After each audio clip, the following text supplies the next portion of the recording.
pensando aqui na configuração emocional saudável. E a gente tem uma premissa de que para que o ambiente seja emocionalmente saudável, ele precisa contar com 2 elementos básicos, que é o amor e a sinceridade. E quando a gente coloca esses 2 elementos juntos, a gente vai pensar assim, o amor dentro do limite que o sujeito é capaz de se doar. Lembrando que a gente, quando fala amor aqui, a gente está falando dentro da conotação da doação, da dedicação. Amor aqui, de maneira alguma, está vinculado a desejo, a se sentir atraído, mas na capacidade do sujeito se doar ao outro. Amor dentro do limite, logo vinculado à sinceridade. A psicoterapia precisa estar configurada nesse formato, nesse modelo. Quando o sujeito, Thaisa, busca psicoterapia, é porque ele está doente? Bem, sobre isso eu penso que não. Vejamos por quê. Para a psicoterapia acontecer ali no setting terapêutico, o paciente, ele que traz as ferramentas para que possa fluir, para que possa acontecer. Então, quando surge esse assunto no tratamento, a gente vai conversando e aí ele mesmo vai entendendo que ele que tem as ferramentas necessárias para que a psicoterapia aconteça, né? Para que o tratamento aconteça. Não é só um analista estando ali. Contém o quê? A analisabilidade, Sim. disponibilidade, ele tem essa abertura para estar ali, de ser cuidado. Explica um pouquinho para mim, o que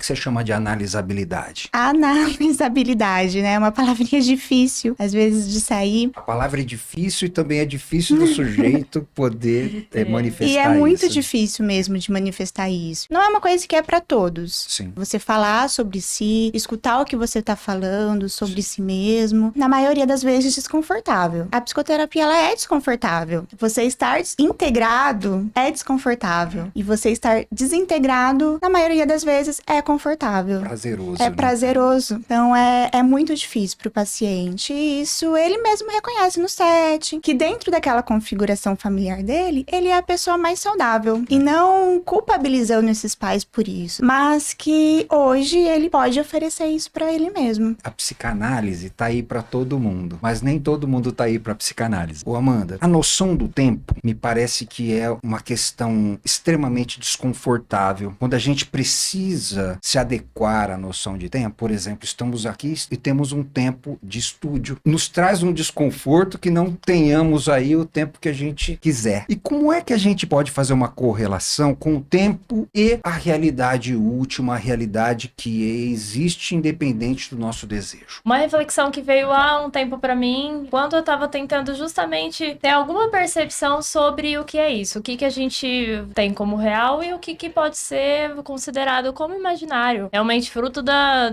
nossa imaginação, de uma alucinação, né? E aí me veio essa correlação com o tempo mesmo. Por quê? A gente tende a dividir o tempo em partes, assim, e eu nem falo dessa coisa funcional, porque, por exemplo, a gente marcou um horário pra estar aqui, tem um período pra gente estar aqui e pra tudo tem um horário. E 50 minutos de análise, né? Mas não é bem nesse sentido. É mais naquela ilusão que a gente tem, por exemplo, de que o Réveillon vai mudar toda a minha vida. Começou um outro ano, tudo é diferente. E isso é uma grande ilusão. Quando eu fizer tantos anos, quando eu tiver tal idade, eu vou ter tal coisa e tudo vai ser diferente também. Ô Amanda, e assim, né? É uma ilusão que desobriga o sujeito de desobstruir para que a mudança comece a acontecer agora, mas que é uma grande cilada, porque depois ele virá se cobrar, porque na realidade não vai ser nessa data que ele vai permitir que essa desobstrução aconteça, né? Não sei se você pensa assim. É isso. E aí, justamente, essa nossa tendência, ela vem justamente da dificuldade de viver o presente. E o que é o presente? O que a gente encontra no presente? É justamente a realidade. Se a gente está buscando um reconhecimento da realidade, viver de acordo com a realidade, só pode ser no aqui e agora. Tudo mais é ilusão, né? Procurar no passado, procurar na história, tentar ansiar o futuro, e isso, na realidade, é a causa geradora aí das ansiedades, né? Que a gente tem visto cada vez mais frequentes hoje em dia, porque a dificuldade desse reconhecimento e de viver o presente, o aqui e agora, está diretamente correlacionada, no meu ver, com esse reconhecimento da realidade que para nós é muito difícil. Imprescindível que a gente possa contar para desenvolver essa tolerância um ambiente suficientemente bom, né? Como recomendaria o nosso grande Winnicott. Thaisa, como é que você definiria um ambiente suficientemente bom? Professor, daria pra gente refletir muito sobre esse termo. O Winnicott contribuiu assim de uma maneira muito bela, né? Ele trouxe o holding, mãe suficientemente boa, então assim, daria pra gente passar a tarde aqui falando sobre isso. O Winnicott, ele trouxe muito cuidados com a mãe, com o pai, com os filhos, né? Com as crianças, os bebês, e ele pontuou muito sobre o primeiro cuidado, que é o materno. Isso acompanha o bebê, acompanha a sua infância, todas as fases, a vida adulta. E na vida adulta, sobre o ambiente, né? O que eu tava pensando? O ambiente interno que o indivíduo proporciona para si mesmo. Então, o que ele tem ali internamente? Paz, acolhimento, ele consegue reconhecer as coisas que ele faz, que ele dá conta, que ele não dá. Essa parte nutrida mesmo dele, sabe? E também as partes que não são tão belas assim. Acho que integrar tudo isso de uma forma equilibrada dentro de si, é importante a gente pensar que uma pessoa, então, é um ambiente suficientemente bom, 2 pessoas, né? A dupla analítica, 3 pessoas, como a gente tá aqui agora, grupos, a família, a escola. Então, assim, pra gente pensar sobre como que tá esse ambiente interno nosso e os ambientes que a gente anda frequentando, as pessoas que a gente anda se relacionando. Quando a gente fala de suficientemente bom, tanto dentro da perspectiva da mãe suficientemente boa ou do ambiente suficientemente bom,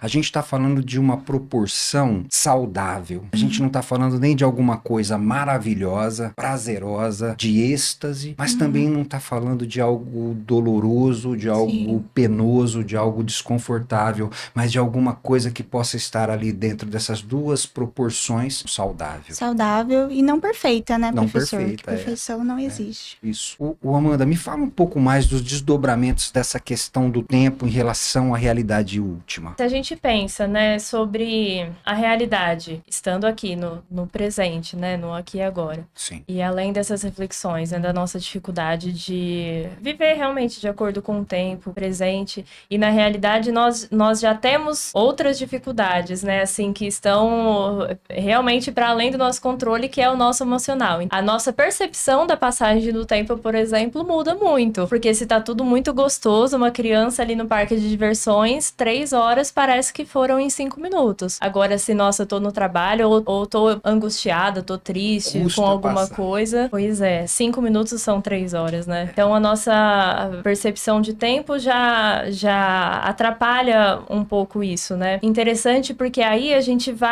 volta nessa dificuldade de reconhecer e estar de acordo com a realidade por conta da dificuldade de viver no tempo presente. Então, a gente pode pensar em um desdobramento, por exemplo, que seja mais forte em pessoas passando por um momento de muita angústia. Então, como que a gente vai pensar, por exemplo, em uma pessoa que tá ali até a ponto de ter alguma ideação suicida? De tanta coisa que realmente nessa percepção de tempo e de eventos da vida dela, fica aquela confusão, né? A gente sempre fala da confusão. A confusão dos eventos passados com essa insegurança do presente, mais alguma ansiedade com relação ao futuro. Mas o interessante nisso, se a gente estiver de acordo nisso, é que fica bem claro que a ideação suicida, né, tirar a própria vida é um desacordo muito grande com a realidade, né? Porque tudo passa, inclusive, né? O suicídio acaba sendo uma atitude definitiva para uma situação que é temporária. É resolver de uma vez por todas alguma coisa que, na realidade,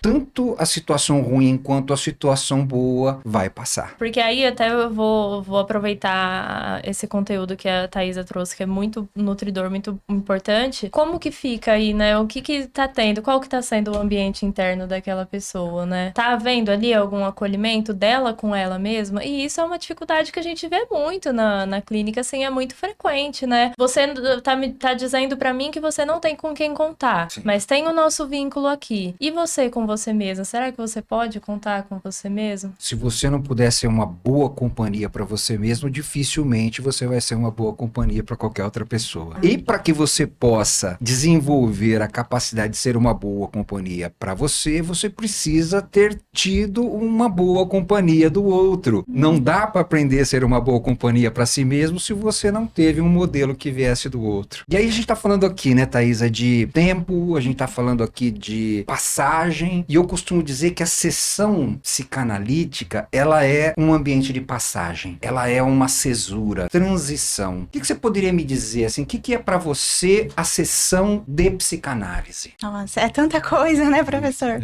A sessão analítica, pessoas não têm, às vezes, esse conhecimento, né, sobre psicanálise.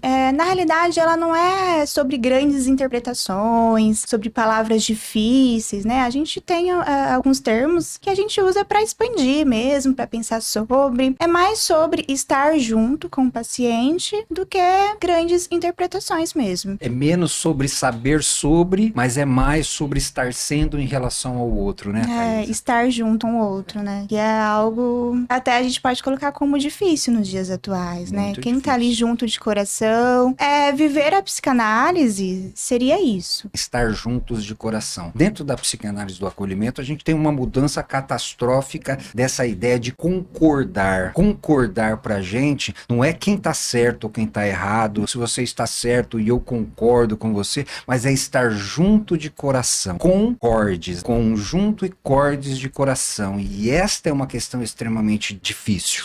É muito mais fácil se a gente estiver dentro da perspectiva do saber, de concordar de quem está com a razão, de quem está certo, e é muito mais difícil você estar junto de coração, porque se você estiver junto de coração, não importa quem está com a razão. O analista, ele não sabe. Sobretudo, ele não sabe. Não. Ele não é um lugar assim, igual o professor falou, de saber, né? Então, a gente vai juntos pra estar acolhendo esse paciente. E também não é pra ensinar o paciente a viver. A gente não vai ensinar nada. Não é um lugar ali educativo, assim, no sentido de dizer o que o paciente deveria fazer. É isso Então, a mesmo. gente vai estar junto, respeitando, para que ele possa se integrar, para que ele possa ser ele mesmo. Ô, Amanda, diante dessa perspectiva toda que a gente tem refletido, como é que a gente podia pensar um pouco sobre o sentido da vida de uma forma mais humana? Esse viés humano, né?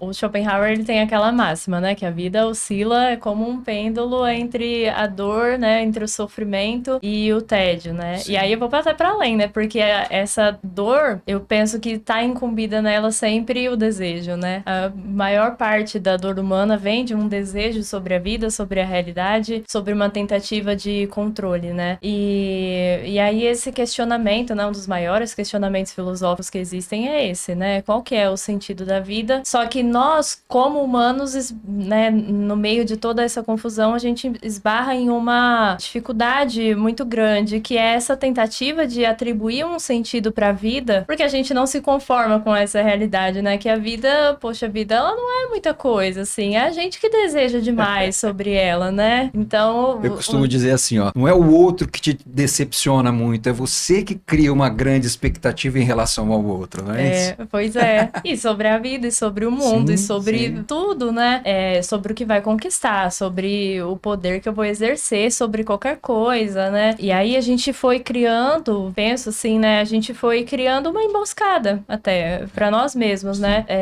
Porque a gente foi até desenvolvendo um monte de coisa que são recursos para que a gente se mantenha iludido, para que a gente busque cada vez mais formas de prazer imediato, a gente não consegue lidar com nenhuma espera, né? Adiar a satisfação, né? Como isso, o Freud foi bem sensato, né? Propondo ali o processo primário e o processo secundário. E aí, como que a gente pode pensar, assim, nas consequências que pode ter se a gente começar a atribuir o sentido para a vida baseado nisso? Baseado nos prazeres que a gente pode obter, no controle que a gente acha que vai ter, no poder que a gente acha que vai ter aqui nessa vida. E aí a gente vai usando as pessoas como objetos e vai realmente, assim, entrando em uma emboscada. E ao mesmo tempo que a gente se ilude que pode atribuir um sentido para a vida, se esse sentido que a gente atribuiu for tirado, aí acabou a vida. Onde que a gente vai parar? Eu gosto daquele filme que é Como Era Antes de Você, né? A vida daquele rapaz era isso, era belas mulheres e altas viagens e esportes radicais, então ele já vivia ali naquela coisa bem à beira mesmo, assim, dos riscos, de tudo, buscando adrenalina mesmo, né? E aí até o dia que ele sofreu um acidente, ficou paraplégico e nada mais disso era possível para ele, então acabou o sentido da vida para ele. E esse é o grande problema da ilusão, né? Que você vai se afastando cada vez mais da realidade e cada vez vai ficando mais distante de aprender a lidar com esta mesma realidade. E o grande problema da realidade é que cada aspecto da realidade que você reconhece é uma desilusão. Gente, muito agradecido. Ai,